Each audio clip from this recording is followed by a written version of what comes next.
ini juga. Udah dong. Oh udah ya, oke. Ini mungkin bisa nggak record dari sini? Di handphone nggak bisa record ya. Saya mungkin nanti ikutnya dari handphone aja, nyambi. Oh iya, kok dari handphone nggak bisa record ya? Ya kita mulai aja lah ya. Kuliah kita ini ada mungkin nanti beberapa yang nanti nyusul aja. Oke, Assalamualaikum warahmatullahi wabarakatuh. Selamat pagi semua. Terima kasih buat yang sudah hadir, yang sangat antusias. Nih guru kita, Prof. Rozaimah, sangat antusias sekali kalau kuliah metabolomik, malah sampai nanyain kuliahnya ada nggak Sabtu ini gitu. Saya sangat sekali termotivasi juga untuk tetap membuat kuliah-kuliah tambahan di biomedik yang bermutu gitu. Jadi Pak Alfi, terima kasih hari ini sudah bergabung lagi untuk kuliah ketiga.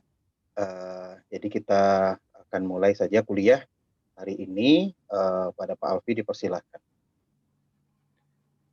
Oke, bismillahirrahmanirrahim. Assalamualaikum warahmatullahi wabarakatuh. Barangkali supaya berkah ya, kita mulai aja dengan resitasi surat Al-Fatihah ya, bagi yang beragama Islam.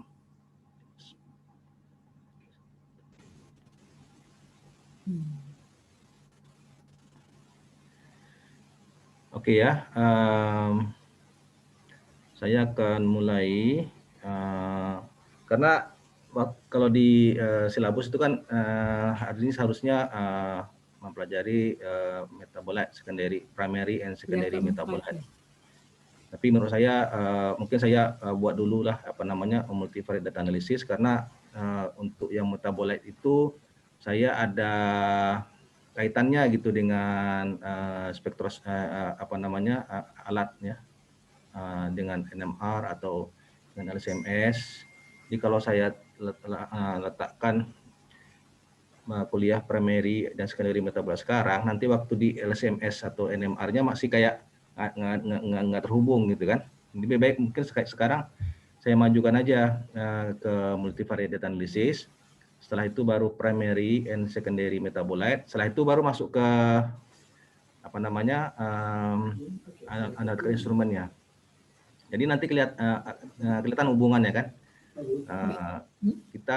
Kita mempelajari metabolite itu, secondary metabolite itu bukan yang seperti biasa. Kita akan hubungkan dengan kalau di NMR spesifiknya di mana gitu. Kalau kita melihat peak ini kira-kira spesifiknya apa gitu kan. Jadi dia bukannya yang murni seperti yang biasa kita pelajari gitu ya. Kalau yang bisa pelajari itu kan cuman kayak glukosa aja kan, tapi bagaimana ciri-cirinya kalau seandainya di peak, kalau seandainya di NMR atau di LCMS, itu yang utamanya sebenarnya kan. Kalau yang untuk metabolit mungkin semua orang sudah mempelajari ya, sudah tahu semua kan apa itu glukosa, apa ini semacam tadi. Jadi saya akan lebih menekankan kepada ciri-cirinya gitu di spektrum atau di kromatogram. Jadi mungkin itu saya pindahkan ya kuliah itu ke minggu yang 3 minggu lagi berarti ya untuk metabolite. Yang sekarang saya majukan aja multivariate data analysis. Saya sharing aja nih. Nah ini agak lama gitu saya buat 3 minggu. Karena apa? Karena inilah salah satu kuncinya di metabolomics. Jadi kita harus mengerti betul multivariate ini ya. Oke, saya kesini aja deh. Ini yang saya waktu itu saya jadi yang kita biasa buat workshop ya di UPM tuh. Ini saya kasih ini aja deh. Slide yang ini aja.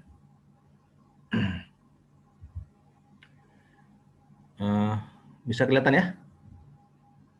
Multivariate data analysis. Nah, jadi ini kalau untuk pelatihan yang di UPM atau yang di mana tuh saya biasa pakai yang ini file yang ini. Jadi setelah kita mempelajari tentang bagaimana ya kita preparasi sampel. Nah, yang kemudiannya adalah kita menganalisis ya dengan berbagai macam instrumen, ya, LSMS, NMR, ataupun dengan GSMS, ataupun dengan FTIR. Nah, dan juga kita akan menganalisa sampel tersebut ya terhadap bioactivity-nya ya. Jadi bioactivity testnya macam-macam, ada in vitro. Kalau sekarang mau in vivo boleh pakai zebrafish contohnya ya.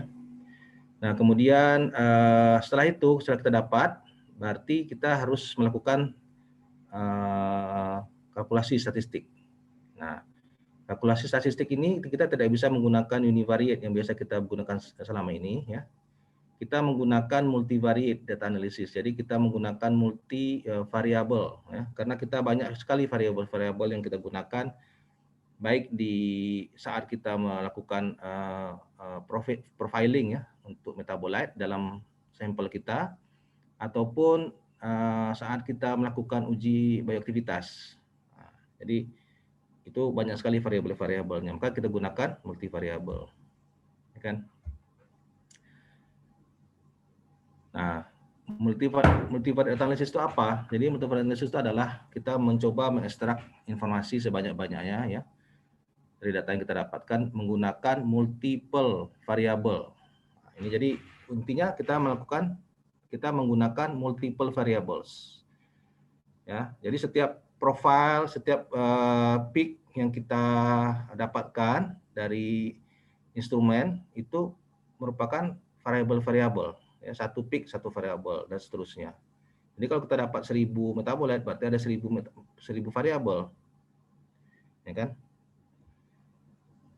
Nah, ini contohnya kalau kita, kenapa pentingnya kita melakukan multivariable ya seperti ini. Kalau kita coba, kan ini kan biasa ya kalau di industri kan, nah, kita apa nama itu untuk quality control, ya kan, statistical process control ya, SPC itu ya. Ini misalkan kita produksi pada waktu tertentu, dicek ya apa parameternya, contohnya lah kadar air, contohnya kadar air. Terus waktu yang lain lagi akan kita cek lagi kadar air lain kan, dan seterusnya sampai contohnya di sini 40 produksi contohnya. Di sini kan ada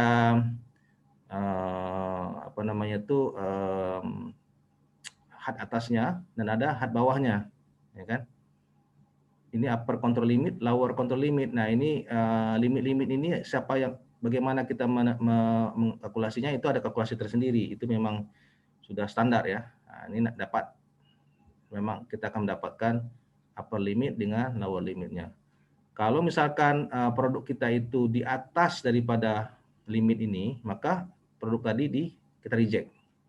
Kalau seandainya di bawah pun kita reject. Itu yang namanya outliers. Nah, untuk yang diagram ini ya, kita perhatikan bahwa tidak ada satupun produk tersebut yang kita reject. Semuanya memenuhi syarat kualitas. Artinya untuk QC itu boleh kita terima. Nah, kemudian ini baru variabel yang pertama ya. Untuk yang variabel kedua contohnya tadi kadar air, contohnya sini adalah kadar contohnya adalah vitamin C ya. Kadar vitamin C-nya. Nah, sama ya. Time dengan parameternya adalah vitamin C. Maka kita akan mendapatkan range ya. Kualitas daripada produk tadi berdasarkan waktu. Mulai dari produk yang pertama sampai dengan produk yang 40 ya. Setelah kita analisis ternyata juga ya tidak ada satupun daripada produk tadi yang kita reject. Semuanya kita boleh terima ya. Artinya memenuhi syarat kualitas. Oke. Sekarang apa yang terjadi? Ya, kalau ini kan kita variabelnya kita bisa pisahkan ya, variabel 1 dengan variabel 2. Ini artinya kita menggunakan univariable, satu variabel saja. Ternyata tidak ada yang kita reject. Kalau kita menggunakan multivariable, ya berarti kita menggunakan 2 variabel di sini ya, lebih daripada 1. Variabel 1, variabel 2. Dan ternyata saat sini kita bisa melihat bahwa ada 2 produk yang harusnya kita reject.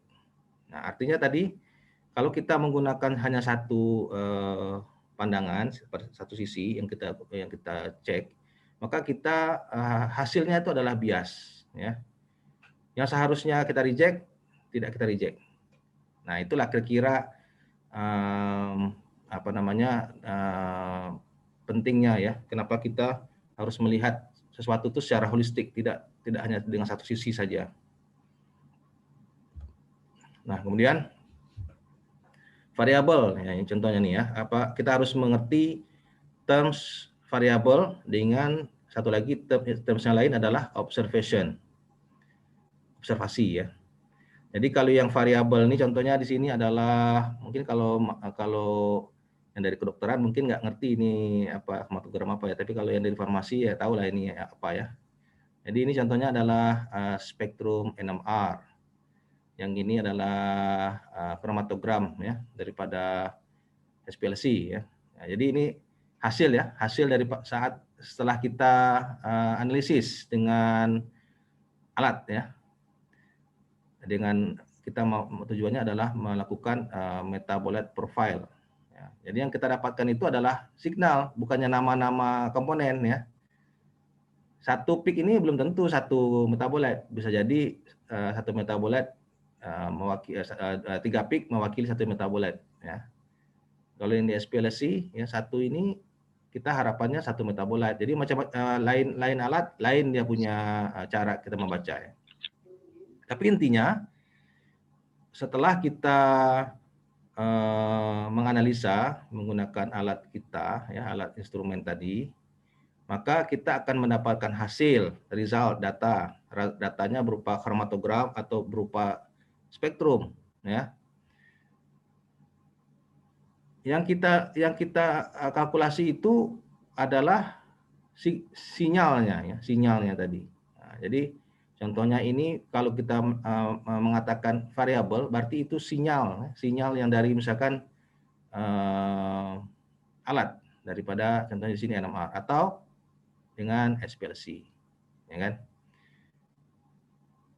Nah, jumlah sinyal tadi itu yang kita sebut dengan K. Jadi K itu adalah jumlah variabel. Ya, variabel itu kan sinyal ya atau peak. Berarti kalau K itu adalah jumlah daripada variabel yang kita deteksi. Oke. Kalau di sini contohnya kita lihat di sini banyak sekali peak ya. Mungkin jumlah variabel itu bisa sampai 1000 atau bisa lebih daripada itu. Ya. Saya pernah waktu itu pakai LCMS, jumlah variabelnya itu sampai 5000. Mungkin Prof Dina sudah tahu tuh Prof Dina, saya nah, kan kita ada penelitian kan, nah itu variabel itu sampai 5000. Kalau kita buat tesis, kalau disuruh indeks, kadang-kadang ada orang yang ngerti metabolomics, tolong kalau ditanya di print ya sudah kita print, itu halamannya ada 1000 halaman gitu kan, banyak sekali datanya. Nah, jadi data mentahnya banyak sekali itu, tebal ya. Nah kemudian sama juga seperti SPLC ini ya, ini juga setiap peak di sini, setiap peak itu kita sebut sebagai satu variabel, ya, satu variabel. Nah kemudian ada lagi terms yang lain yang kita sebut sebagai observasi, ya. Ini observasi. Observasi itu maksudnya sampel sendiri. Contohnya kita melihat tikus ya, tikus itu ada yang sehat, ada yang sakit, ada yang kita treatment, kita lakukan pengobatan ya, atau positif kontrol dia contohnya kan. Nah, setiap sampel tadi itu yang kita sebut sebagai observasi ya. Jadi setiap satu tikus itu adalah satu observasi. ya, satu observasi. Itu namanya observasi. Sedangkan N itu adalah jumlah daripada observasi. Jadi kalau di dalam misalkan di dalam penelitian kita menggunakan 100 tikus, maka jumlah observasinya adalah 100 gitu. Jumlah observasinya adalah 100, termasuk replication-nya sekali ya. Itu adalah 100. Oke ya, sekarang jelas ya apa yang dimaksud dengan variabel, apa yang dimaksud dengan observasi. Jadi kalau sedangkan K itu adalah jumlah variabel, sedangkan N adalah jumlah observasi. Nah, sekarang saya teruskan. Statistik ya, kalau kita melakukan uji statistik itu jumlah K ya, itu harus banyak kurang daripada N. Jadi jumlah N itu harus melebihi daripada jumlah K. Jadi nilai N lebih besar daripada K. Artinya jumlah sampel yang kita gunakan itu harus melebihi jumlah variabel. Ya, jelas ya. Contohnya gini, kita ada penelitian ya, jumlah kita melakukan penelitian pengaruh misalkan obat tertentu ya terhadap tikus ya. Jadi di tikus tadi kita cek lagi macam-macam di situ ya. Dalam situ ada contohnya ada glukosanya, ada kreatinnya, ada kreatin ya, ada ada ureanya dan sebagainya. Ada lantoinnya sebagainya. Nah, glukosa tadi kita sebut sebagai variabel ya. Sedangkan N tadi kita sebut sebagai ya, satu tikus tadi kita anggap dia sebagai satu observasi ya. Artinya kalau misalkan kita punya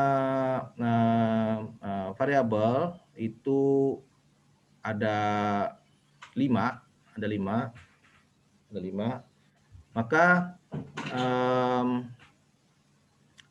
maka jumlah sampel itu harus banyak daripada 5. Nah, berarti harus minimal ada 6. Nah, sekarang kalau misalkan kayak tadi ya, kita punya parameter ya, kalau untuk yang variabel itu ada 1000 ya, contohnya variabel ada 1000, maka jumlah sampelnya kan harus lebih daripada 1000 kan.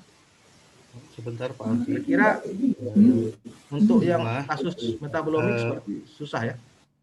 Bu Ima mohon di-mute. Ada ini nggak yang di Oh iya, background sorry. background-nya ini ya. Oke.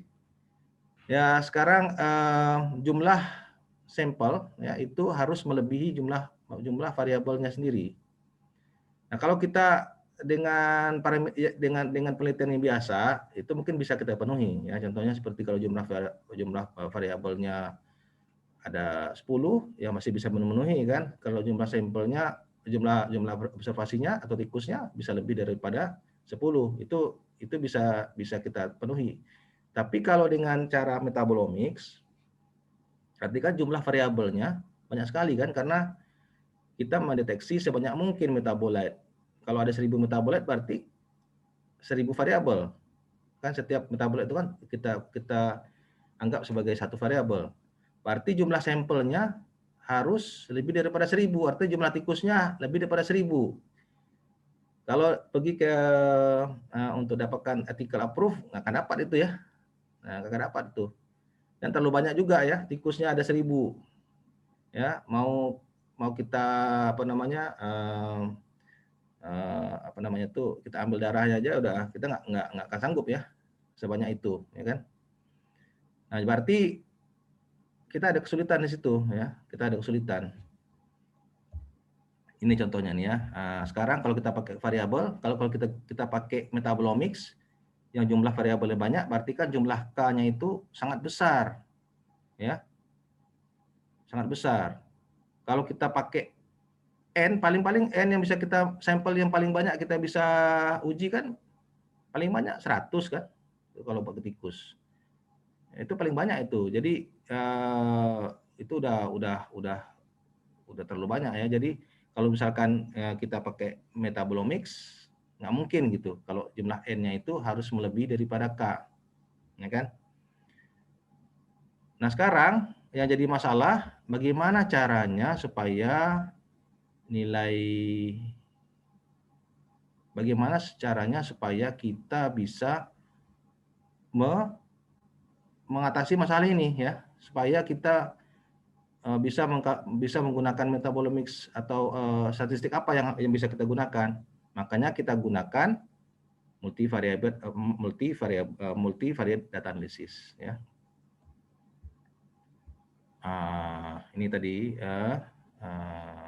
nih, how to handle many variables ya. Bagaimana kita bisa menghandle banyak sekali variabel-variabel tadi. Maka caranya adalah kita harus menggunakan latent variable ya, atau yang kita sebut dengan underlying trends. Oke. Tujuannya apa? Supaya jumlah K tadi bisa kurang daripada jumlah N. Ya, dapat idenya ya. Ini idenya nih. Jadi kalau tadi variabelnya contohnya jumlahnya 1000, ya kan?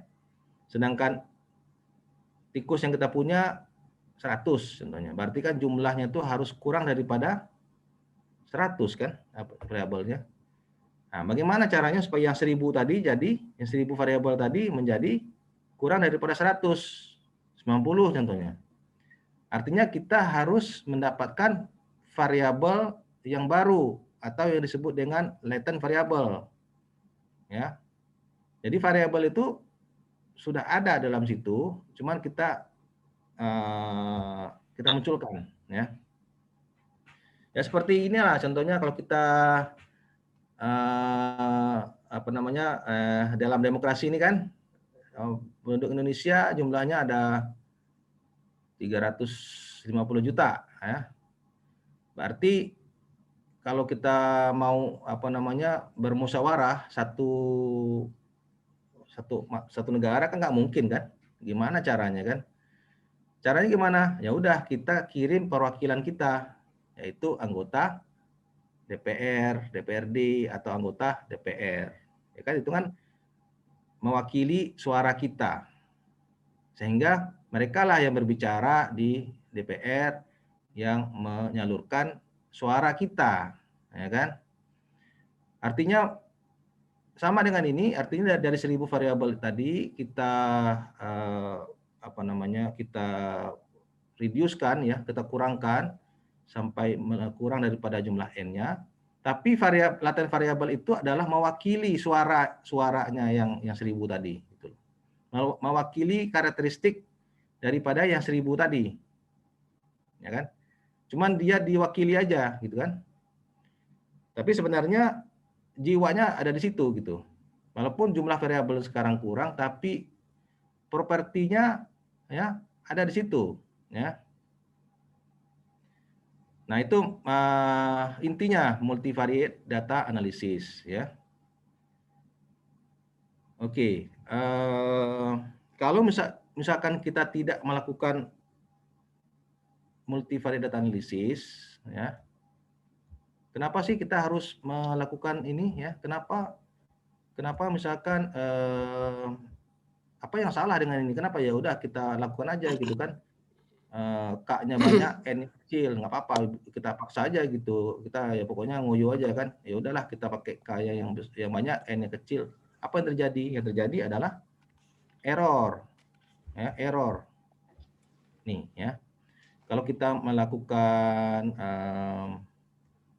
dengan cara yang biasa, maka kalau kita makin banyak variabelnya, K-nya, makin banyak jumlah variabelnya, maka resikonya akan error ya. Errornya akan makin besar ya. Errornya akan makin besar ya. Jadi utamanya itulah type 1 error, false positif dan sebagainya ya. Jadi kalau kita paksakan maka akan terjadi kesalahan dalam kalkulasi statistiknya, ya. Kesalahan statistiknya, sehingga kita mau nggak mau memang harus mengurangi jumlah K-nya kurang daripada jumlah N, sehingga yang kita harapkan adalah seperti ini. Ini kan? Oke. Sampai sini jelas ya? Kenapa kita harus mengurangi ya jumlah variabelnya tadi ya. Sekarang kalau ada yang nanya bagaimana kok bisa dapat tadi errornya K yang lebih banyak, itu urusan orang statistik ya. Kita bukan orang statistik. Jadi itulah kesimpulannya ya, bahwa dengan makin banyaknya error, kalau kita tetap menggunakan univariable, univariate, kalkulasi dengan univariate tadi, maka yang terjadi adalah makin banyak K, makin errornya makin kurang ya. Errornya makin banyak. Oke. Keuntungannya kalau kita menggunakan multivariate data analysis ini ada juga ya, selain daripada itu tadi kita mengurangi error, kita juga akan menghindari ya, terjadinya kehilangan informasi atau missing data ya. Sehingga model kita itu akan lebih stabil. Contohnya ini tahu nggak ini apa, daun apa nih? Kucing. Musai kucing ya, musai kucing. Kalau kita lihat daun yang sebelah kiri ya, yang sebelah kiri, kita tahu itu musai kucing. Tapi kalau kita lihat sebelah kanan, tahu nggak ini, kenalkan, kita masih kenalkan bahwa itu memang musai kucing juga, ya kan? Ini juga masih kumis kucing ya. Kalau di Malaysia musai kucing, kalau ini kumis kucing ya. Jadi walaupun ada kehilangan data, nggak masalah, karena data yang lain itu masih memberikan kita petunjuk ya. Ini baru 3, kita buat 10 aja kita masih tahu gitu kira-kira apa ya. Kecuali kalau semua datanya ya nggak ada ya berarti nggak tahu. Tapi kalau seandainya 50% aja data di sini hilang, kita masih tahu apa gitu. Jadi itu keuntungannya kalau kita menggunakan banyak sekali variabel. Masing-masing titik ini adalah satu variabel kan. Satu titik ini satu variabel, satu titik ini satu variabel, satu point pixel ini satu variabel, ya kan? Kalau kita kehilangan data, missing data, atau data itu dianalisa secara dia salah ya, bisa jadi kan, nggak masalah gitu kan, kita masih secara umum kita masih tahu. Nah, berarti apa, kesimpulan yang kita dapatkan dengan menggunakan banyak variabel itu kesimpulannya akan kuat ya, kemungkinan dia akan bias itu sedikit ya, dibandingkan kalau kita cuma menggunakan satu variabel atau satu titik di sini ya kan. Itu keuntungan kalau kita menggunakan variabel tadi ya. Oke. Terus dalam multivariate data analysis kita kenal dengan istilah projection ya. Maksudnya apa? Maksudnya adalah kita memproyeksikan banyak variabel tadi ya. Ini kan banyak variabel ini, macam-macam variabelnya. Ini sebenarnya satu panah ini satu variabel nih. Satu panah ini satu variabel. Panah yang kedua variabel yang berikutnya. Panah yang ketiga variabel yang berikutnya. Kalau ada 1000 variabel berarti ada 1000 dimensi. Ini baru 3 dimensi kan? Ya kan? Kalau ada 1000 komponen berarti ada 1000 dimensi. Ini cuma simplify aja nih ya.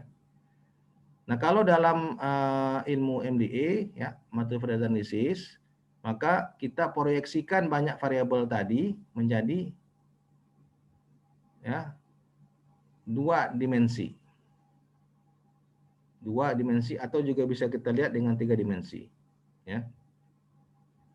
Jadi yang tadi banyak sekali yang di sini, yang di sebelah kiri ini banyak sekali dimensi-dimensinya ya, ada 1000 dimensi.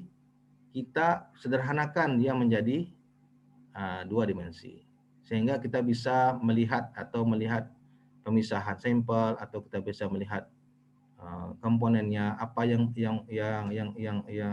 apa namanya, yang bertanggung jawab terhadap pemisahan sampel tadi, ya.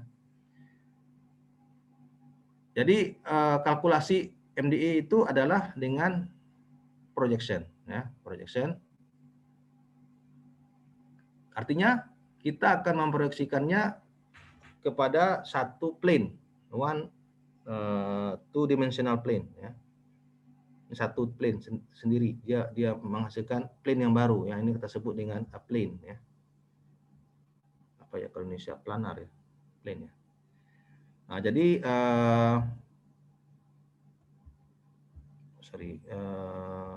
plane tadi, ini mungkin saya skip aja yang ini, ya. Saya kira langsung sini aja, ya. Artinya tadi seperti tadi, prinsipnya adalah kita proyeksikan, ya, banyak variabel tadi kita kurangkan menjadi latent variable, ya. Artinya kita melakukan projection. Oke, itu prinsipnya, ya. Nah, sekarang dalam PCE, dalam MDE itu banyak sekali jenisnya, ya, ada banyak sekali jenisnya. Ada yang kita sebut dengan supervised, ada yang kita sebut dengan unsupervised, ya. Jadi ini ada yang namanya principal component analysis, ada SIMCA, ada PLSDE, OPLSDE, O2 PLS dan sebagainya. Itu adalah jenis-jenis, ya, daripada multivariate analysis. Mungkin saya nggak harus terangkan sekarang. Kalau saya terangkan sekarang mungkin malah membingungkan, ya. Jadi camkan aja bahwa dalam MDE tadi ada banyak jenis kalkulasi, ya. Ada yang PCE, ada yang LPSDE, ada yang OPLSDE, ada yang O2 PLS, ada yang SIMCA.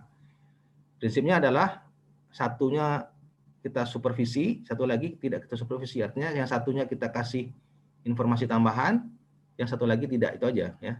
Tapi sekarang mungkin masih bingung, ya. Maksudnya apa sih, kan bingung, kan? Nah, jadi pokoknya dalam MDE itu dibagi lagi, ya. Ada yang PCE, ada yang FSDE, dan sebagainya. Sekarang kita pergi ke yang paling sederhana sekali, yaitu yang kita sebut dengan PCA atau Principal Component Analysis. Prinsipal, ya, ini bukan prinsipal, ya. Principal Component Analysis. Oke. Ini bukan prinsipal, ini prinsipal. Prinsipal. Kayak seperti PI, ya. PI itu bukan Principal Investigator, tapi Principal Investigator, ya. Oke.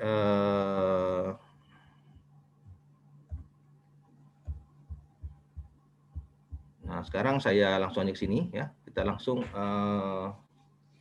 pengen tahu, ya, bagaimana sih sebenarnya kalkulasi dalam principal component analysis tadi, ya. Tadi saya sudah jelaskan, ya, apa yang itu dimaksud dengan N, apa yang dimaksud dengan K, ya. Nah, sekarang ada satu lagi adalah A, yaitu jumlah principal komponen. Nah, ini adalah jumlah latent variable tadi.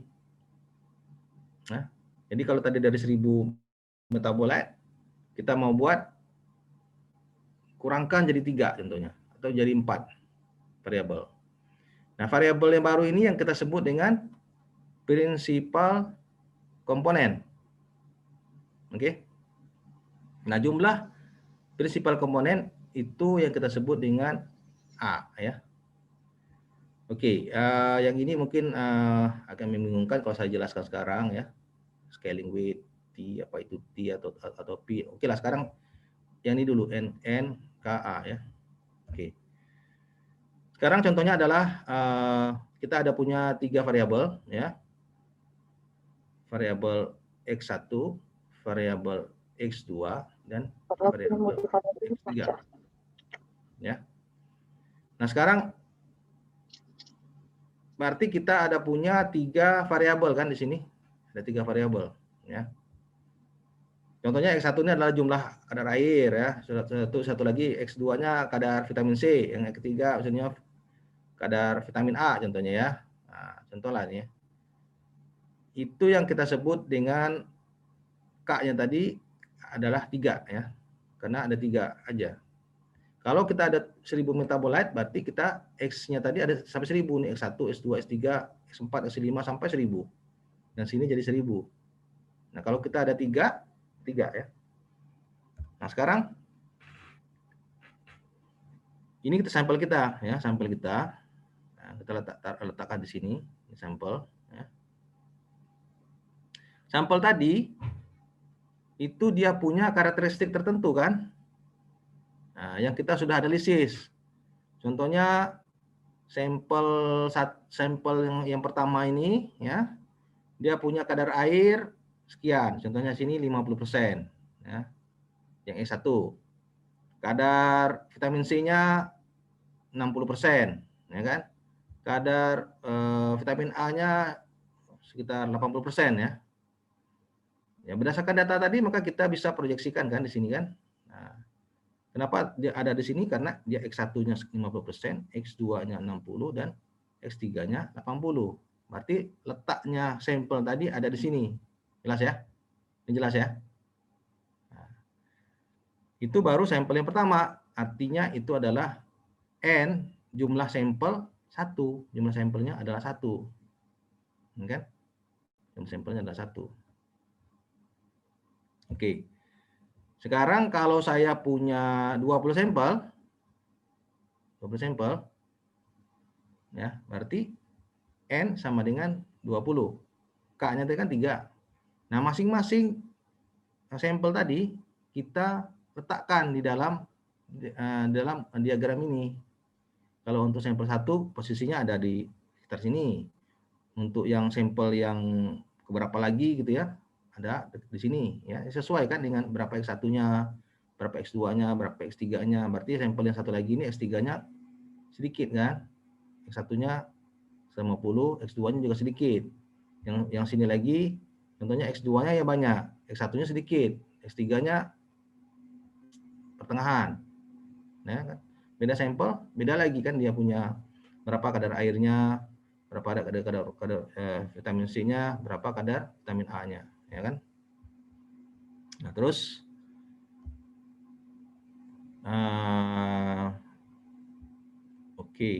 sekarang kita sudah masukkan ya, kita sudah masukkan datanya. Jadi kalau kita punya software ya, artinya kita sudah masukkan data ini tadi. Jadi kita sudah masukkan, oke, ini software, saya punya sampel, ini profilnya. Oke, nah sekarang saya akan berbicara tentang scaling ya, tentang scaling.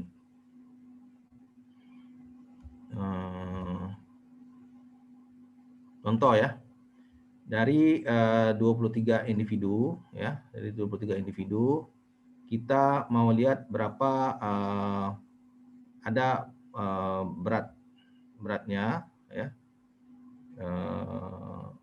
dan ada juga tingginya ya. Jadi ada berat dan ada tinggi ya, ada tinggi dalam meter, ada berat dalam kilogram, ya kan? Ini adalah individunya. Inilah datanya semua. Jadi ada 23 ini, ada 23 individu, ada 1 2 3 4 5 sampai seterusnya sampai 23 ya. Nah, berdasarkan data ini kita masukkan ke dalam sini kan, ke dalam tadi ya. Diagram tadi ini. Dan kita akan mendapatkan tren seperti ini kan. Ternyata setelah kita lihat, oh nggak ada perbedaan ya antara mereka, hampir sama aja gitu ya, hampir sama aja. Kenapa kita tidak bisa melihat perbedaan? Karena scale-nya itu kita buat sama gitu loh. Di sini kita buat oke lah, di sini kita buat 100 dari 70 sampai dengan 100 kan 30 tuh, ya kan? 0 sampai dengan 30 pun 30 kan? Artinya ini 30, ini 100. Ya, sesuai dengan data ininya lah kan. Tapi ternyata setelah kita buat scalingnya ya, jadi yang data yang spreadnya kecil itu kita buat besar, ya kita buat besar. Nah baru kelihatan gitu loh. Oh ternyata yang satu pemain ini itu dia adalah outlier, ya, dia berbeda dari yang lain, ya kan? Berbeda dari yang lain. Satu ini tadi, ya kan? Trennya adalah berbeda daripada yang lain. Yang ini enggak, yang lain sama, ya kan? Artinya kalau kita tidak melakukan scaling, ya data tadi kita tidak apa namanya ya, variasinya. Scaling itu kan berdasarkan variasi ya antara satu dengan yang lain. Kalau variasinya itu tidak kita buat bagus skalanya, maka kita tidak akan bisa melihat perbedaan antara satu dengan yang lain. Maka kita harus buat scalingnya. Kita harus scalingnya harus sama gitu ya. Nah ini contohnya ya. Kalau seandainya data yang pertama tadi, ya data yang pertama tadi, pokoknya kita masukkan aja X1-nya, X2, X3, apa terjadi seperti ini gitu kan. Nah supaya kita bisa melihat perbedaan antara mereka dengan yang lain, maka kita samakan scalingnya berdasarkan variasinya gitu ya. Ya setelah kita buat scaling ya, ini kan seperti berapa K, berapa N, baru kemudian kita lakukan min ya. Artinya apa? Dari semua ini tadi, data ini tadi, kita harus mendapatkan titik tengahnya di mana gitu. Jadi dari awan sampel ini tadi, satu awan sampel ini kita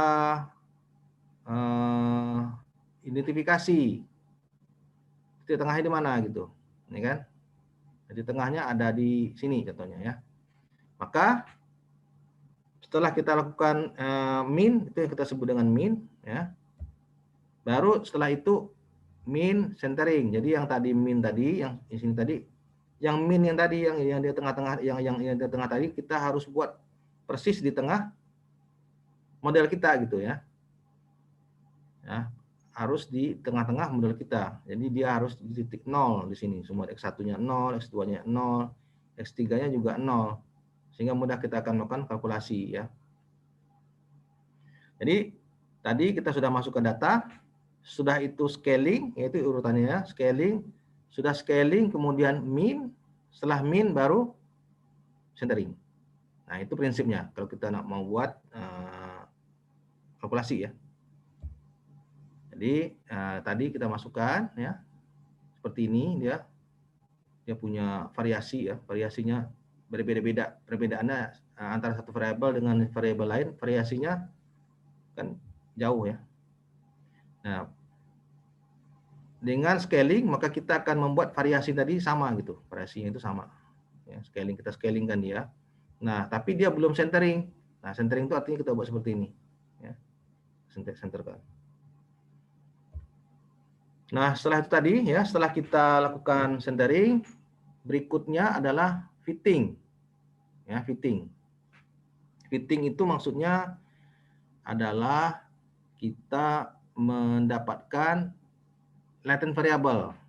Nah, di sinilah kita melakukan projection ya.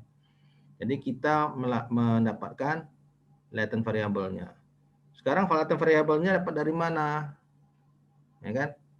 Caranya adalah prinsipal komponen yang pertama itu harus mewakili variasi yang terbanyak.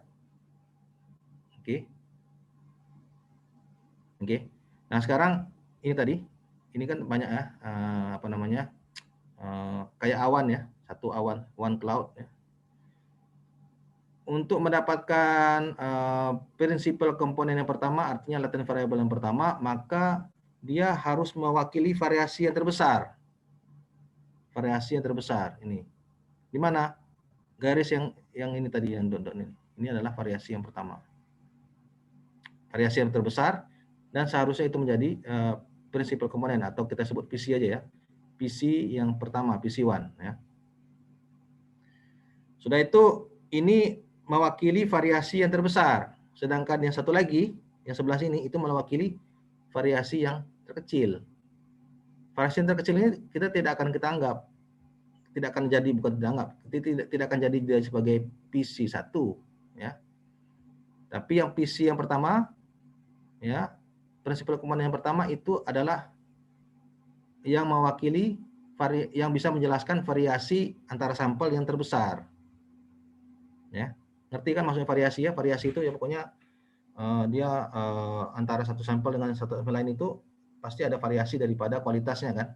Nah, oke, selanjutnya, ya kan? PC1 ya, PC1 berarti dia adalah mewakili menjelaskan variasi yang terbesar, yang paling maksimum. Nah, ini yang kita dapatkan PC1 ya. Makanya tadi kalau kita lihat, kalau kita sering metaboloming itu biasa ada pasti orang menjelaskan PC1, PC2, maksudnya ini, maksudnya itu ini ya. PC1 maksudnya seperti ini. Nah, kemudian yang PC2 apa gitu ya? Yang PC2 itu adalah second component ya, second component artinya dia adalah perpendikular atau ortogonal kepada PC yang pertama, yang PC2. Oke. Ya, itu yang PC2. Dia 90 derajat dibandingkan dengan PC1. 90 derajat, dia ortogonal. Ya, itu yang PC2. Artinya apa aja yang kita dapat di PC1, 90 derajatnya adalah PC2. Ya. Oke, jadi kita sekarang dapat 2 dimensi kan tadi. Waktu proyeksi yang banyak 1000 tadi kita dapat 2 dimensi sekarang. Ada PC1, ada PC2. Nah, kemudian apa mau nih? Nah, kemudian berarti sekarang kita sudah dapat ya, mana yang PC1, mana yang PC2. Ya kan, mana yang PC1, mana yang PC2. Ya, tadi ada 3, sekarang jadi 2 aja. Nah, ini kan kita cuma lihat 3 variabel dan itu bisa kita buat dari 1000 variabel bisa kita buat 2 aja atau 3. Bisa ya. Prinsipnya sama seperti ini gitu. Nah, ini artinya kita dari contohnya dari kalau kita mau buat apa namanya ini kan cuma 3 ya. Kita bisa buat banyak di kiri ini bisa kita buat banyak sekali berapa variabel-variabelnya. Oke. Nah, tadi kan proyeksi tadi berarti kita memproyeksikan kita punya sampel kepada hyperplane. Ini sebut kita dengan hyperplane, plane yang baru ya, planar yang baru, apa namanya itu, satu plane ya, yang baru, hyperplane. Tadi kan X1, X2, X3, sekarang ada PC1, PC2. Nah, ini kita bisa imaginerikan dia sebagai satu plane, satu dimensi ya. Nah, ya kan, satu planar yang baru ya. Nah, kemudian sampel-sampel yang tadi yang tadi yang di atas tadi, yang apa namanya, yang kita punya tadi ya. Contohnya sampel 1, sampel 2 dan seterusnya. Ingat kan tadi prinsip proyeksi ya. Itu kita coba proyeksikan kepada hyperplane yang baru. Ya, hyperplane yang baru kita dapat. Berarti sampel yang di sini tadi, ini kan kalau kita lihat 3 dimensi kan, ya. Seperti ini kan di atas ya. Setelah kita proyeksikan, maka sampel yang ini tadi akan ada di sini proyeksinya. Persis di sini proyeksinya. Ya. Dan seterusnya, yang sampel yang berikutnya lagi kita dapatkan di mana proyeksinya. Sampel berikutnya lagi di mana proyeksinya terhadap hyperplane yang baru atau planar yang baru. Ya, jelas ya maksudnya ya. Oke, tadi kalau kita nggak lakukan proyeksi ini, kita masih bingung ya, masih bingung dia bagaimana dia kita sederhanakan gitu. Nah, untuk 2 dimensi ya. Kita sederhanakan dia berarti kita proyeksikan dia kan. Kita proyeksikan dia kepada satu kertas lah, satu bidang ya. Yang bidang tadi itu adalah mewakili visi 1 dengan visi 2.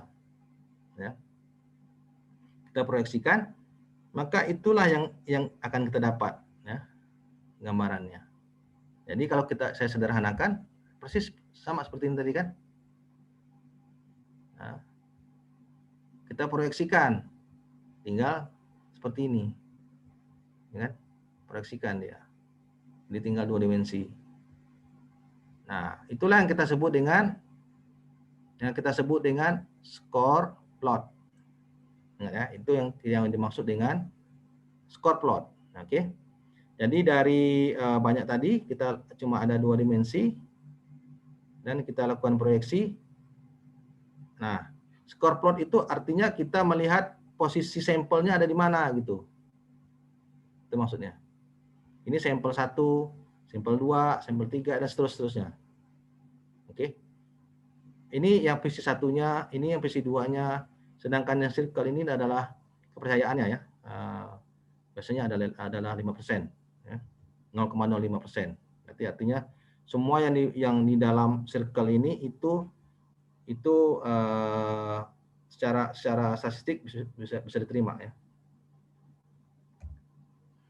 Nah, ini contohnya score plot ya. SE contohnya adalah sampel simbolnya SE. Ini adalah V ya, ada V ya. Jadi ada 3 sampel tadi contohnya, ada sampel SE, ada sampel V, ada sampel VE contohnya kan. Nah, jadi dari 3 sampel tadi ternyata kita tahu bahwa VE dengan V dengan V tidak berbeda contohnya kan.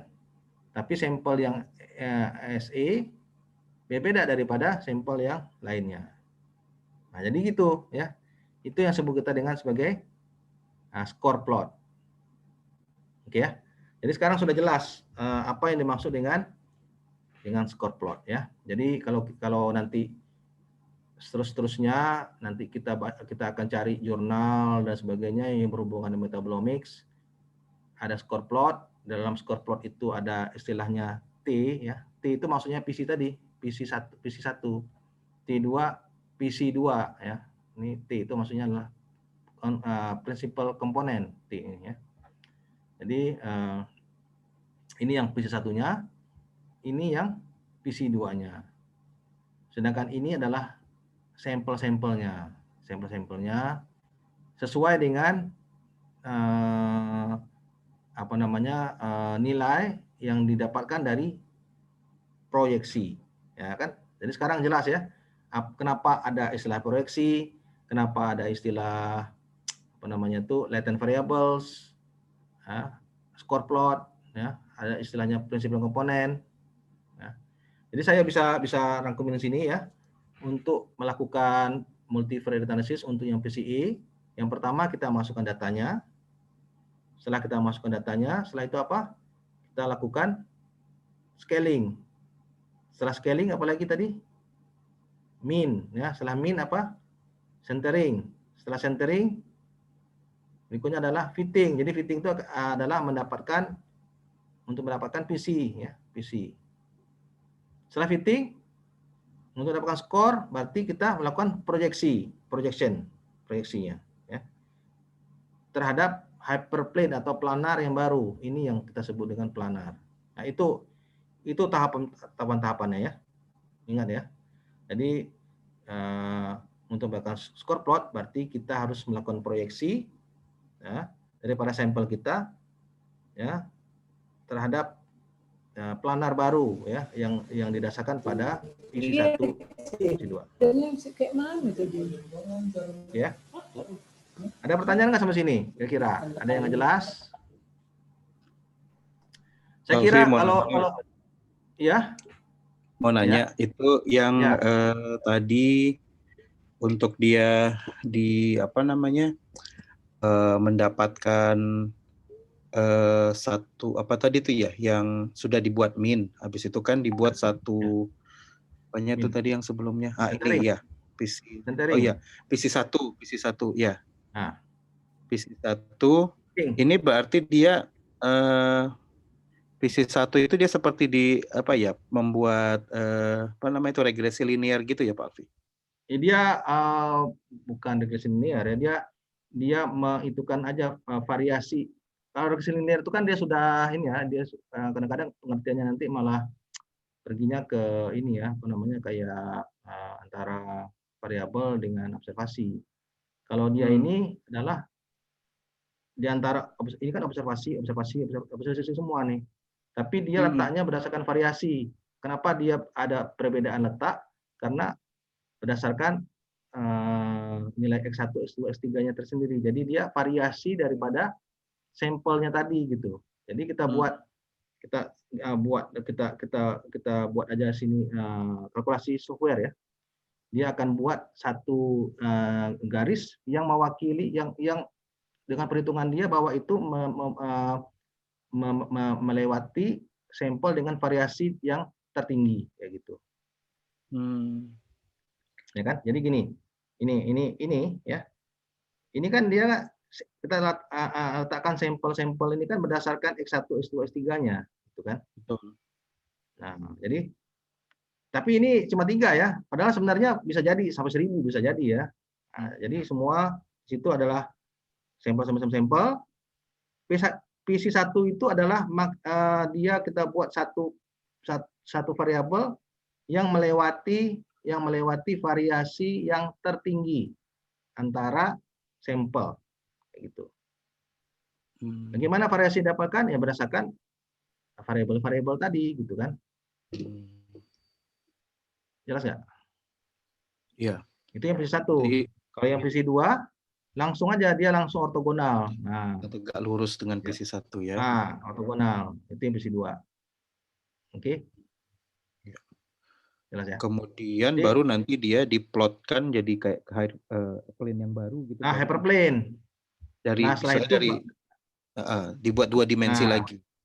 Jadi dibuat dua dimensi. PC 1 nih, PC 1, PC 2 kita buat dia kayak layang-layang ya. Ini bingkai ininya, apa namanya itu? Lidinya gitu ya. Nah, ini kita buat layang apa namanya? Bidangnya gitu. Seperti kalau buat layang-layang kan, kalau masih kecil dulu boleh layang terus ya. Layangan ya. Nah, kayak gitu kan kita buat dulu ini ya bingkainya. Nah, setelah itu baru kita letakkan ke kertasnya kan. Nah, kayak gitulah. Jadi PC 1, PC 2 itu seperti ini ya, seperti lidi tadi gitu kan. Iya, iya. Nah, kemudian baru kita buat satu bidang yang kita sebut dengan new plane, plane ya, satu bidang ya, yang disebut hyperplane di sini biasanya. Nah, setelah itu baru kalau kita mau tahu score plot, mau buat score plot, baru kita proyeksikan. Ini kita proyeksikan. Nah, projection. Setelah ada PC 1, PC 2-nya. Kalau PC 1, PC 2-nya nggak ada, ya nggak dapat hyperplane-nya mau proyeksi yang mana, proyeksi kemana gitu kan. Nah, setelah dapat dulu baru kita proyeksikan. Gitu kan. Nah, gimana cara proyeksikannya? Ya nggak pakai center. Kita pakai hitung-hitungan ya, statistik gitu ya. Oh iya. Nah, dapatlah ini. Ya kan gitu kan. Nah, makanya pada saat kita ini makanya saya perlu jelaskan. Ini sering jadi pertanyaan kah? Ini maksudnya apa sih PC 1 ini, PC 2 kok bisa dapat kayak gini? Ya, itu maksudnya supaya ngerti gitu ya. Bahwa kalau kita ngerti dasarnya kan enak kita menjelaskannya kan. Ya kan? Yeah. Oh, itu yang dimaksud dengan score plot. Nah, saya belum bicara tentang loading plot nih, baru score plot aja. Jadi saya mau menjelaskan score plot. Jadi nanti kalau ketemu score plot sudah tahu apa sih score plot itu, kan? Nah. Ya, ada pertanyaan lagi nggak? Itu yang nilai dia ada 123 minus 123 itu adalah dari ini tadi, dari sini. Dia ada kalkulasi tersendiri sehingga yang dianggap lebih daripada ini. Nah, ini dianggap sebagai berapa positif, ini sebagai negatif, ini sebagai positif, sebagai negatif, gitu aja. Nah, dia ada, jadi nanti dia dikasih di situ. Tapi tidak ada unit apapun, misalnya. Nggak ada unitnya, nggak ada unitnya, nggak ada unitnya. Kita biasanya kalau untuk multivariate data analysis, kita dilihat aja apa namanya, dia punya pemisahan gitu ya. Ini nilainya berapa, dia nggak ada unitnya di sini. Dia relatif aja gitu ya. Kemudian Oke. nanti di sini ada juga nih R square X1 0,73, artinya yang untuk variasi yang dijelaskan oleh PC1 itu adalah 73%. Maksudnya 0,73. Yang R2 ini adalah 22%. Artinya dari variasi semuanya, ya, variasi yang ada, PC1 itu bisa menjelaskan 73 variasi yang ada di sampel. Sedangkan yang PC2 22. Biasanya seperti itu ya. Biasanya kalau kita melakukan multivariate, PC1-nya harus lebih besar daripada yang lain. Ya. Karena PC1 itu secara prinsipal dia harus menjelaskan ya jumlah variabel, jumlah variasi yang terbesar. Kalau seandainya PC1-nya lebih kecil daripada PC2-nya, biasanya dia tidak akan valid. Biasanya dia punya, ada lagi ya cara kita melihat bagaimana kita tahu bahwa yang statistik ini benar apa enggak. Statistik itu kan kadang kan banyak parameternya yang harus kita tahu bahwa dia itu benar enggak gitu, ya kan? Nah, kalau salah satunya adalah variasi yang pertama ini harus lebih besar, banyak lebih besar dibandingkan dengan yang kedua, ya kan? Dan seterusnya, ya. Ya tidak harus ada cuma dua aja, bisa PC1, PC2, ada PC3 dan seterusnya ya. Nah, sampai kita tahu salah satunya bahwa ciri-cirinya bahwa model itu benar, maka PC1-nya itu variasinya harus yang paling besar. Karena itu adalah prinsipnya tadi, ya. Oke ya. Kita bisa istirahat nggak dulu sekitar 5 menit gitu ya. Saya mau ganti komputer ini kayak ada masalah ini. Ya, silakan Pak Alfi. Bisa ya. Saya keluar dulu sebentar ya. Nanti kita sambung lagi sekitar 5 menit ya. 5 Baik, menit Pak Alfi. atau 5 menit itu. Saya ini kayaknya komputernya ada masalah ini kayak gimana. Saya mau gini ke lain. Oke ya, saya keluar dulu bentar ya. Ya. Ya, Prof. Ya, Prof. Ya, Prof. Coba diperhatikan, dipegang kepalanya, udah panas dan berasap atau belum? Sudah, Wan. Udah mulai. Udah goyang, Dok. Oh, membayangkan 3 dimensi, 4 dimensi, aduh capek kali. Ampun, Wan, ampun. Itulah macam mana coba lah. Kalau 1003 aja kayak gitu, apalagi 1000 mau macam mana ditaruh ya kan, nggak kepikiran sama kita. Tapi itulah kekuatan apa ya, kalkulasi komputasi itu bisa dia menghitung itu, yang tidak bisa dengan otak kita. Aduh. Iya, Wan, ya.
Ikhwan nggak ada di tempat ya. Ikhwan, Gimana Bu? mau nanya, ini yang apa, anak semester 1 tuh ada berapa orang ya? Semester Biomedik. 1 ada berapa ya Put? 17 apa ya nggak salah Bu? 15 dokter. Oh, Oh 15 ya, 15. 15 dua orang. Kan ada jadwal 15. saya mau ngasih kuliah ya, tapi mungkin Senin ini saya nggak bisa lah. Bisa reschedule nggak ya Wan ya? Bisa Bu, nanti Kayaknya Put tolong kasih tahu ini Putri, ini si Putri, Siapa? Komtingnya siapa? Putri. Rifki, Prof. Rifki Nah, Putri ini gini. Nanti yang komtingnya itu tolong hubungi ibu lah gitu ya. Baik, Prof. Ya, tolong hubungi ibu. Ini apa namanya, kan ada ininya sama dokter Iwan tuh. WA-nya. Ini aja nggak usah ke grup. Ini langsung Japri aja, Iya, Japri ya. Baik, Prof. Ya, ya. Jangan lupa ya. Iya, Oke, Prof. makasih. Sama-sama, Prof.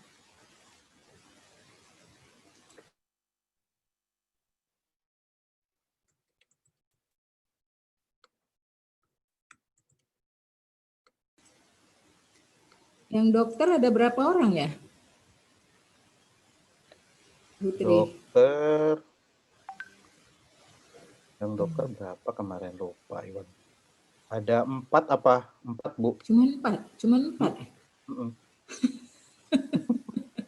Dokter gigi 1 ini si Uswa. Tergigi 1. Terus lebihnya? Punya ada dari keperawatan. Keperawatan ada berapa? Keperawatan 1 apa 2 gitu, Prof. Nah, terus yang lain kok? Yang lainnya Ada yang banyak itu apa? fisioterapi sama biologi, Prof. Biologi ada berapa orang?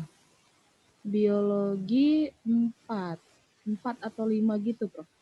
Fisioterapi? Fisioterapi 1. Ada FKM juga, Prof. FKM Itu. 1 orang. Bervariasi kali ya. Besar betul variasinya ya.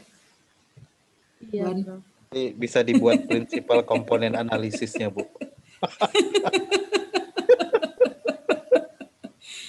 Aduh, Mana variasi ya yang Allah. paling besar prinsipal komponen 1. Aduh, nggak tahu lah kayak mana ini nanti. Seperti pengalaman yang lalu memang kan jadinya ini sekali ya, agak domplang dia gitu ya.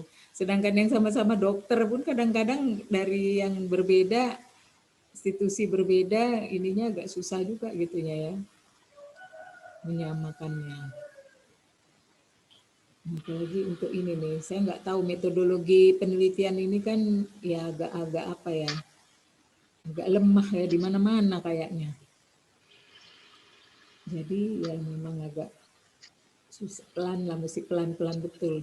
Cuman alokasi waktunya itu ya, alokasi waktu terbatas. Nah itu yang agak repotnya kan di situ. Ininya.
Ya, ini barusan oke, udah aman.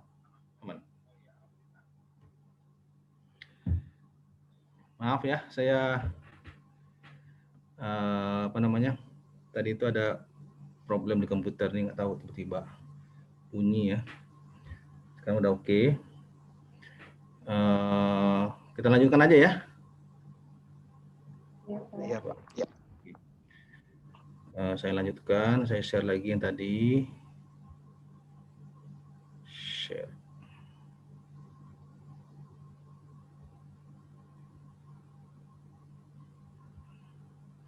Oke, sekarang kita lanjutkan ke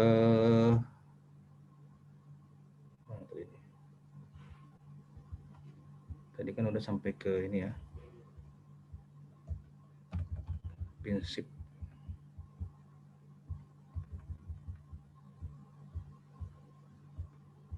Oke, sekarang berikutnya adalah loading plot. Ya, tadi score plot, sekarang adalah loading plot. Loading plot ya. Maksudnya loading plot itu apa ya? Loading plot itu maksudnya kayak gini, kita mau tahu gitu ya di antara variabel-variabel tadi mana yang apa namanya? Yang berpengaruh terhadap apa namanya? Kualitas sampel ya. Contohnya tadi kita ada 3 ya, ada 3 sampel ya, ada sampel yang ini ya, ada 3 sampel SE, VE dan V dengan VE ya, 3 sampel. Ternyata sampel VE dengan sampel VE bersatu, sampel SE misah. Berarti SE berbeda dari sampel VE dengan VE. Ya kan? Sampai sini jelas ya. Nah, sekarang pertanyaannya, kenapa SE berbeda daripada VE dengan VE? Kan itu, kan kalau kita mau publikasikan itu yang menariknya kan. SE itu kenapa berbeda dari VE dengan VE-nya? Sifat apa yang dalam SE itu yang membuat dia berbeda daripada VE dengan VE? Ya kan? Nah, itu yang kita mau tahu gitu. Nah, supaya kita bagaimana kita tahu dari loading plot. Dari loading plot. Nah, loading plot itu tadi nanti hasilnya adalah seperti ini ya. Sorry, ini istilah aja ya. Jadi variabel yang membuat dia berbeda antara SE dengan VE dengan VE itu adalah variabel-variabel yang di sini ya. Mungkin lebih jelasnya lagi saya ada contoh. Sorry, saya ini masih PCE ya, PCE. Nah, ini contohnya apa yang membuat perbedaan antara sampel 1 dengan sampel 2. Yang membuat berbeda setelah loading plot ternyata ini gitu ya. Jadi sampel 1 itu lebih banyak chemical shift ya. Kalau di NMR ada istilahnya sinyal ya. Ada sinyalnya yang di 7,62 ya. Ada sinyal yang 7,53, ada sinyal 891, ada sinyal yang 6,34 dan seterusnya. Itulah yang banyak di sampel yang 1. Di sampel yang 2 dia punya lebih banyak mana tadi ini?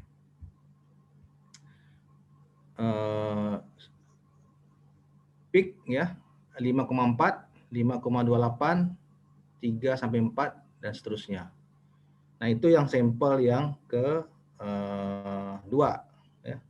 Jadi sampel kedua dia lebih banyak peak yang di atas, sedangkan sampel yang di bawah dia lebih banyak peak yang di bawah ya. Jadi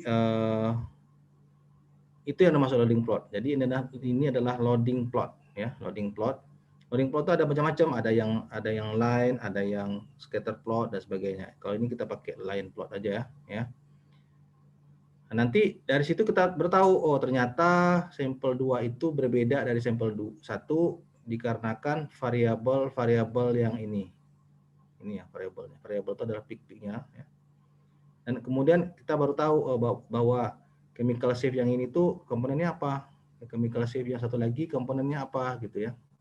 Dan mungkin kalau orang kedokteran ya pasti bingung ya, kok bisa tahu ya antara chemical shift, kok tahu ada komponen ya.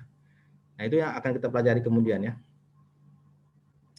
Yang dua itu adalah sampel yang daun yang mature ya, daun yang tua, dia lebih banyak glukosanya atau sukrasanya atau glycoside-nya ditandai dengan chemical shift di antara 3 dengan 4, dan satu lagi anomalik proton yang ada di 5,4 ya.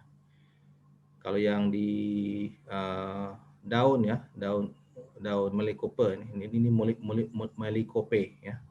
Melicope yang daunnya yang muda ya, itu lebih banyak komponen-komponen yang ada aromatic part-nya di sini, aromatic part-nya ya kan, aromatic part-nya.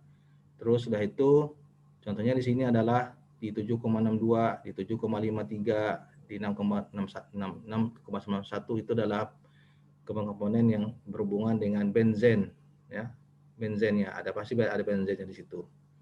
Nah, kemudian ada juga yang bagian-bagian alifatiknya di sini itu berhubungan dengan seperti asid, sitosterol dan sebagainya ya, alifatiknya di sini. Nah, itu yang disebut dengan loading plot. Jadi dari loading plot kita tahu variabel apa gitu ya yang membuat sampel tadi terpisah sama lain. Masing-masing tadi variabel kan, satu ini 7,62 itu satu variabel, 7,53 satu variabel yang lain, begitu ya. Jadi dengan loading plot kita akan tahu variabel mana yang bertanggung jawab terhadap pemisahan sampel. Oke, sekarang saya mau menjelaskan gitu ya, prinsip bagaimana sih cara dapat loading ya. Oke, saya kembali lagi ke tadi. Loading tadi kita dapatkan dengan prinsip yang ini ya, loading plot. Jadi tadi kan kita sudah tahu nih ya, kita sudah dapat PC1, sudah dapat PC2, ada hyperplane-nya ya kan, ada sampel-sampelnya di sini gitu ya. Nah sekarang bagaimana sih caranya, prinsipnya dapat loading itu ya? Artinya kita mau menghubungkan antara variabel yang asal itu kedekatannya dengan PC. Nah, itu ya. Kedekatannya dengan PC. Artinya kalau kita lihat tadi ini derajat nih ya, ini agak berat ya. Ini adalah sudutnya ya. Berapa derajat? Alfa 1, alfa 2, alfa 3. Itu adalah berapa dia punya sudutnya, ya kan? Antara X2, antara X1 dengan PC1. Kita lihat PC1 aja nih, PC1. Variabel mana yang dekat dengan PC1? X1 kita punya sudut adalah alfa 1. Ini X1 nih punya sudut ke P1 adalah alfa 1 kan. Yang X2 dia punya sudut dengan P1 adalah alfa 2. Oke. Yang X3 dia punya sudut dengan P1 adalah alfa 3 kan. Nah, kita dulu pernah belajar waktu kita masih SMA dulu ya. Kalkulus apa namanya itu untuk yang ini kan kosinus, kosin ya, sin, tangen ya, ingat ya. Jadi yang kosinus itu artinya semakin dia besar ya nilainya, maka nilai kosinusnya akan kecil kan, begitu kan. Jadi kosinus 0 kalau seandainya derajatnya adalah 0, artinya dia nilainya makin besar, artinya dia makin dekat dengan PC1. Ya, artinya gini, kalau alfa 2 dibandingkan dengan alfa 1, jelas bahwa alfa 2 tadi itu lebih dekat kan, atau X2 tadi lebih dekat ke PC1 daripada X1 ke PC1, kan?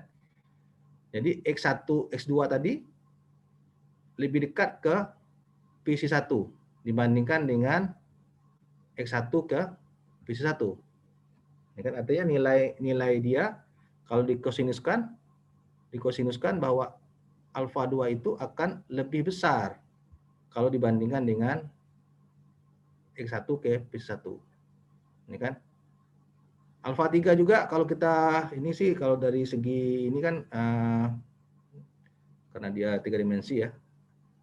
Misalkan lah ya, alfa 2 ini nilainya adalah 25 derajat.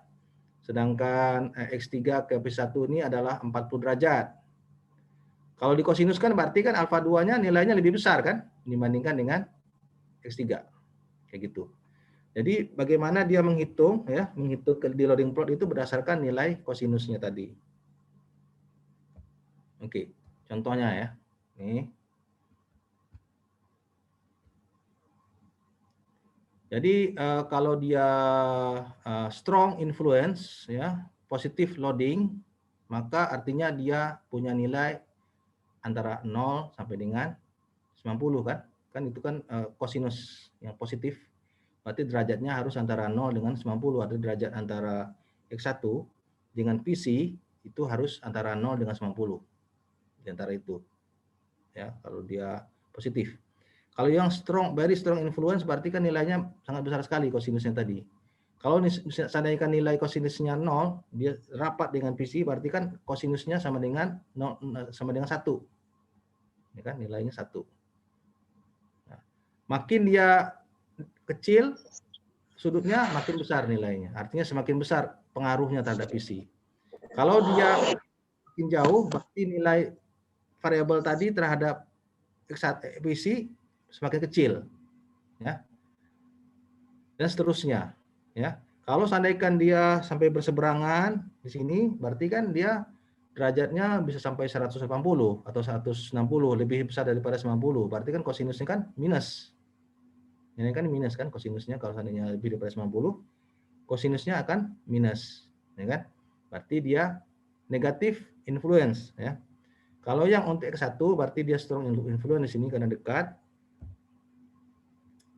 Kalau yang di sini lagi weak influence of X1 to PC, ya. Jadi ini X1-nya, ini PC-nya, derajatnya itu masih positif tapi lemah, ya.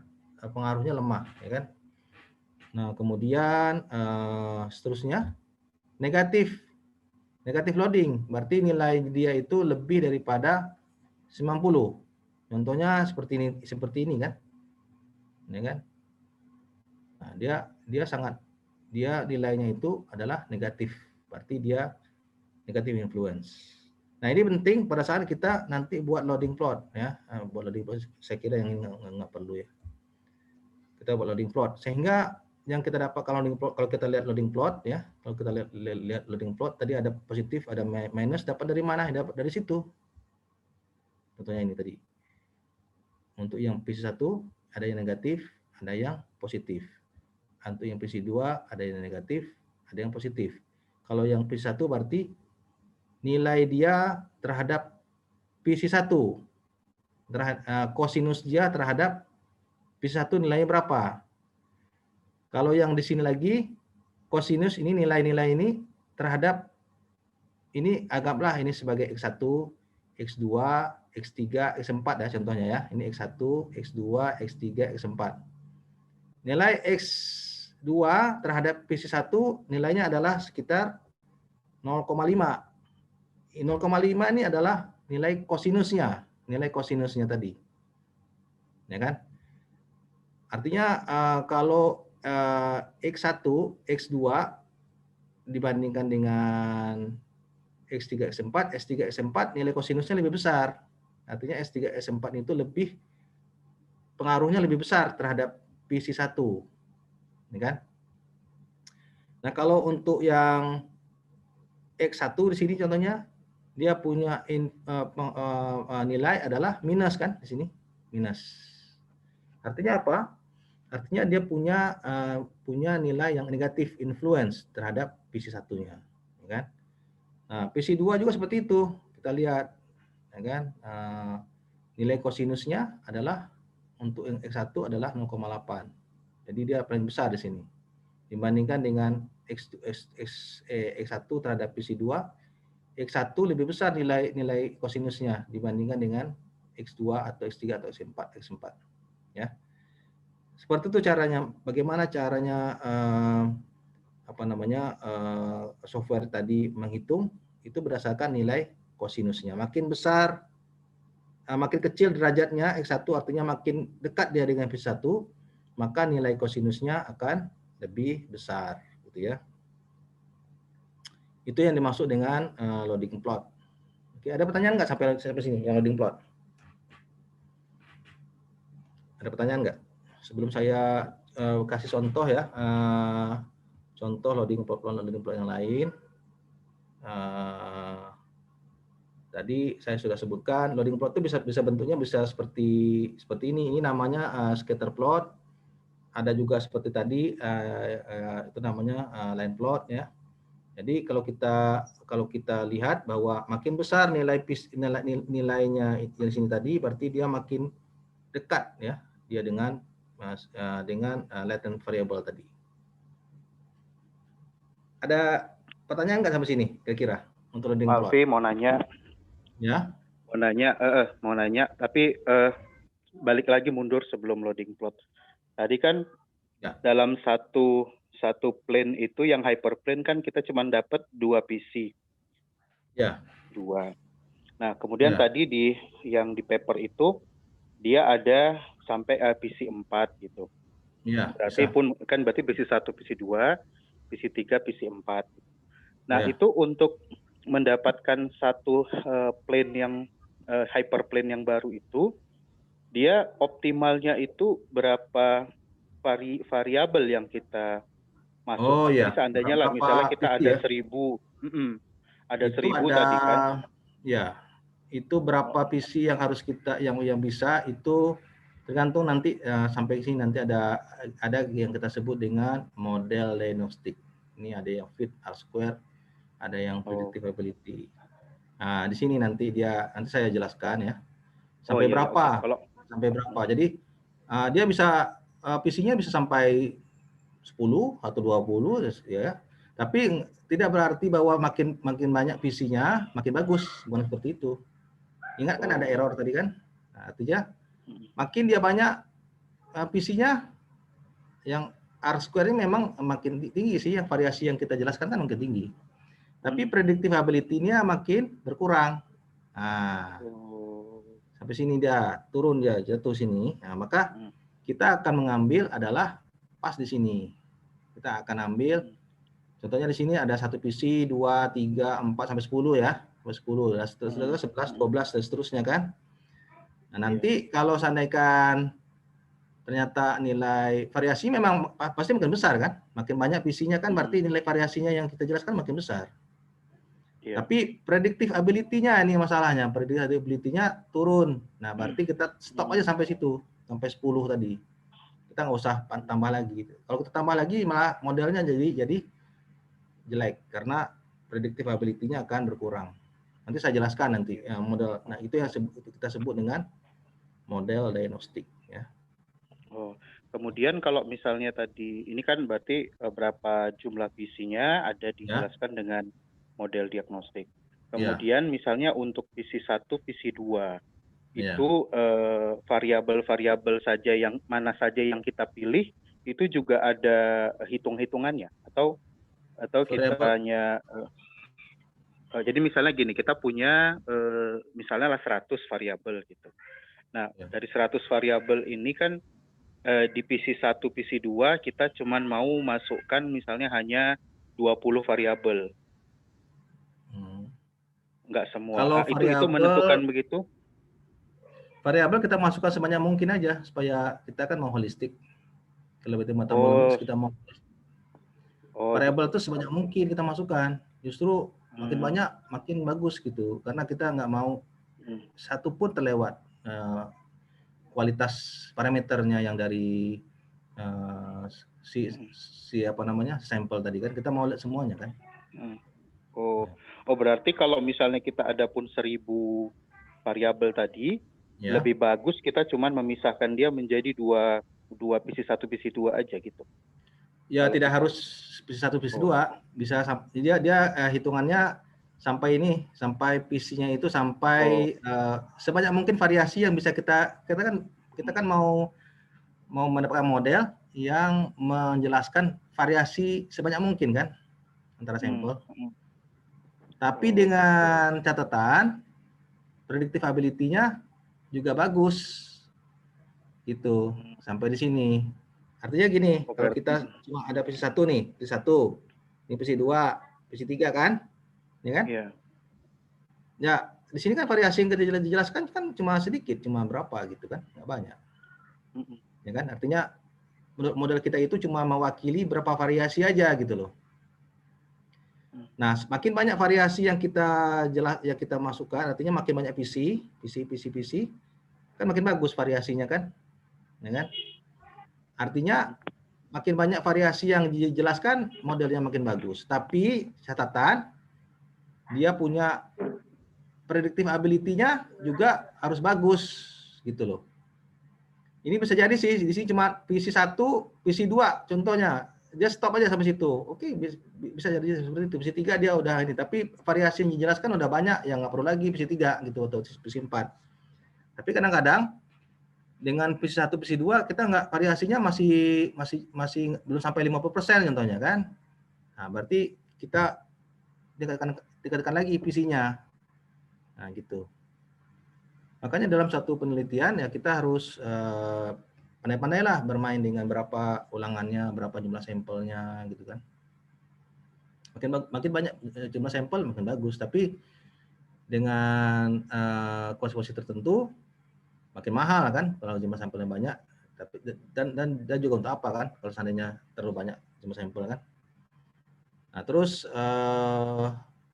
di sini tadi ya kuncinya adalah bahwa model kita itu sebanyak mungkin menjelaskan variasi, tapi dalam waktu bersamaan dia predictability-nya juga harus bagus gitu. Ada lagi nggak pertanyaan? Ya, mungkin nanti lebih jelas kalau udah ada data yang mau diolah ya Pak Alfi. Kita ada nanti sesi itu ya, ada sesi. Nanti kita sampai ke sesi gitu pengolahan. Nah, nanti ada ada kita sampai sesi pengolahan lah. Bagaimana kita mengolah. Kalau bisa bisa juga apa namanya nanti itu coba download ya software. Kan ada yang gratis tuh. Percobaan trial selama version gitu ya. Sebulan ya. Oh, trial versionnya ya. Nah, itu kan ada trial ya, trial versionnya. Nah, bisa dicoba. Nanti kita coba-coba aja. Jadi kan kalau kita langsung software kan enak ya, bisa. Iya betul. Bisa tergambar gitu. Kalau dengar kayak gini kan cuman aduh ini apa ya? Ya kan? Iya. Nah. Datanya Prof Dina aja nanti Pak. Ada. Itu masih banyak ini apa namanya nanti masih banyak belum selesai masalahnya datanya. Oh iya masih di clean up ya. Oke. Nah, masih banyak sekali yang negatifnya belum masuk, baru positifnya aja nih. Oke. Ya, makasih banyak Pak Alfi. Ya, yang saya ada aja nanti apa namanya datanya. Oke. Ya, nah, makasih Pak Alfi. Ya. Nah, terus saya teruskan ya. Sampai jam berapa nih kita nih? Kita mau teruskan atau berapa menit lagi? Ya, ini udah kalau sampai jam 10 sih, 5 menit lagi. 10 lagi ya? Saya tambahkan sedikit aja ya. Boleh. Udah pada berasap Pak Alfi kepalanya semua. Ya makanya saya kayak gini nih, saya hitungannya kayaknya nih kalau apalagi nanti sampai NMR sampai pelan-pelan. Sampai NMR ada SMS apa berasap lagi. Saya teringat dulu kami bilangnya NMR itu nightmare. Kepanjangan dari nightmare. Makanya ini harus pelan-pelan kali ngajarnya, nggak usah Walaupun sedikit Pak Alfi. tapi masuk gitu loh. Daripada banyak-banyak kemudian nggak ngerti ya. Iya, iya. Nah, saya tambahkan sedikit untuk yang tadi yang loading plot tadi ya. Oke, apa tadi ya? Ini kan ya. Nah, ini.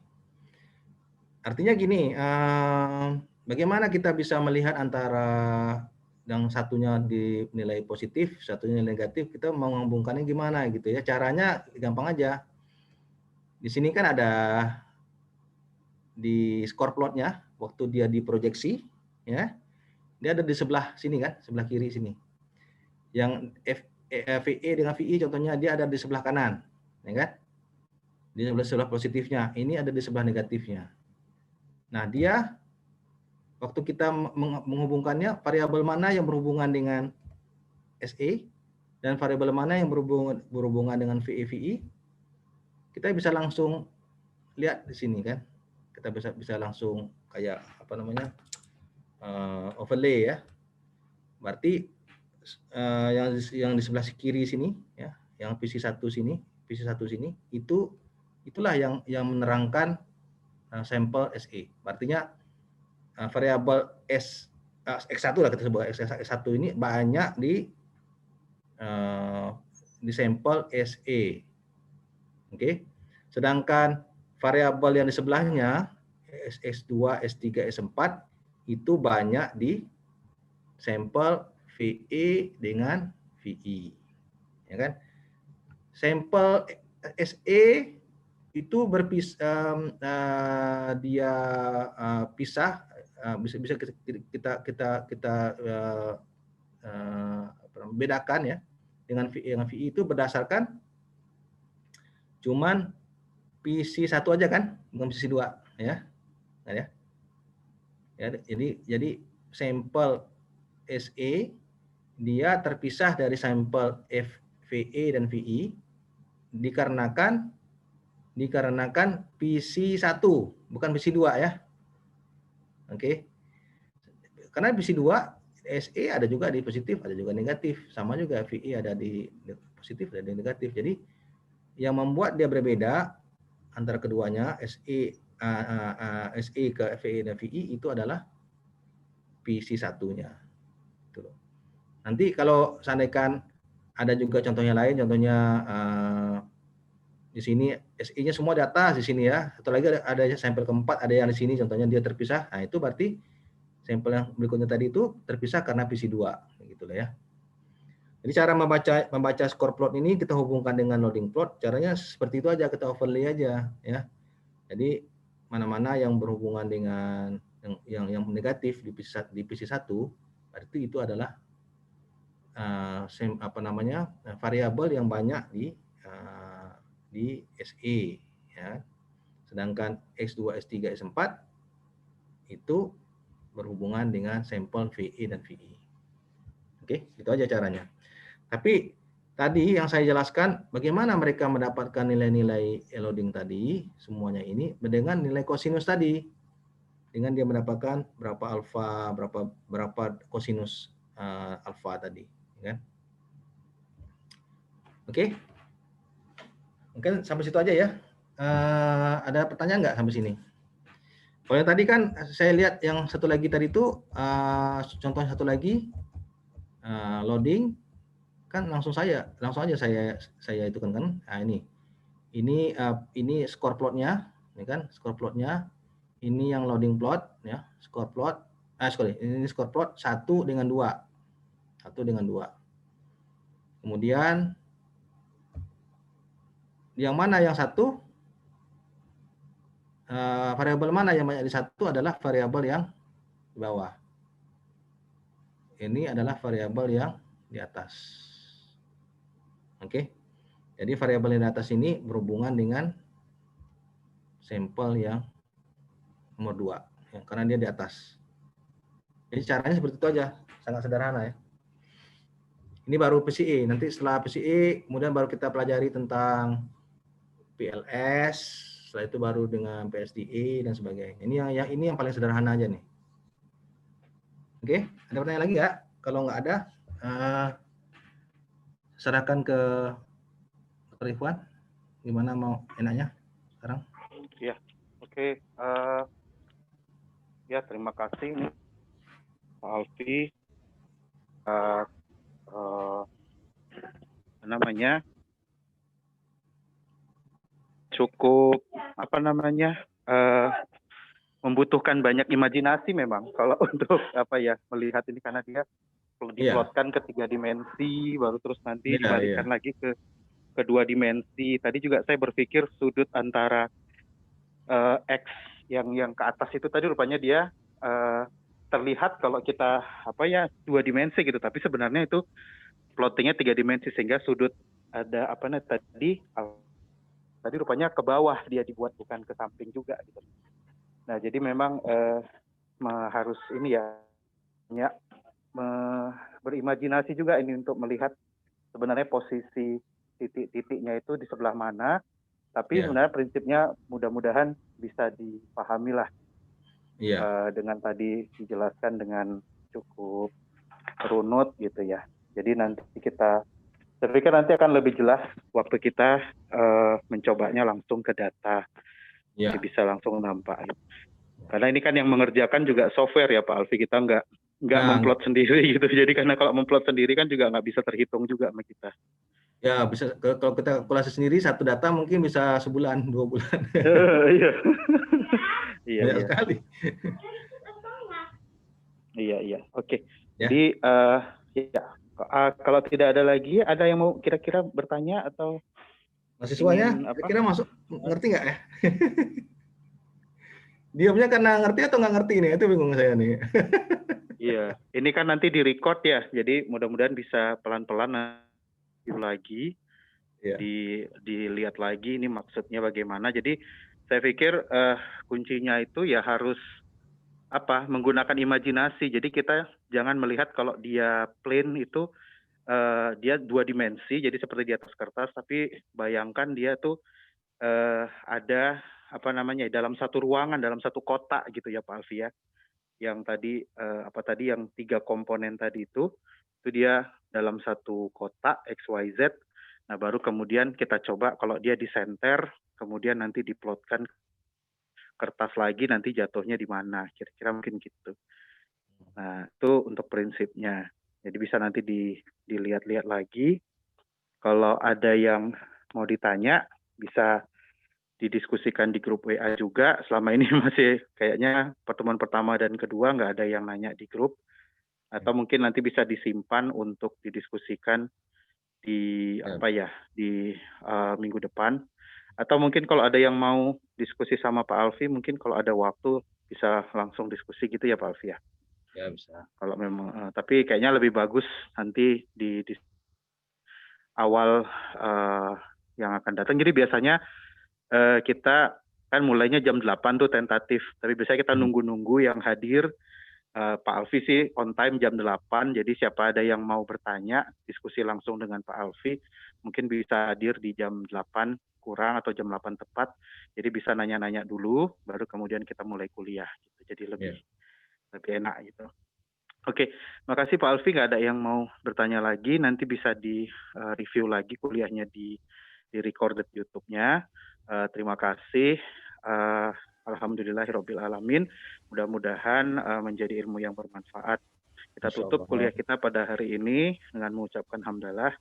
Alhamdulillahirabbil alamin, dan juga bagi yang muslim dengan doa penutup.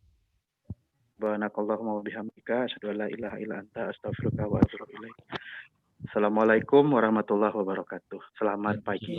Selamat pagi, dok. Terima kasih Pak Alfi. Sama, Prof. Terima kasih, Prof.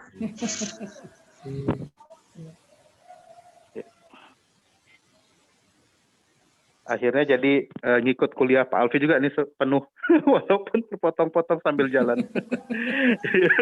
Karena ini prinsipnya penting banget. Oke, ya. Assalamualaikum. Saya izin live. Yuk, Prof. Zaimah. Ya, saya juga izin. Assalamualaikum.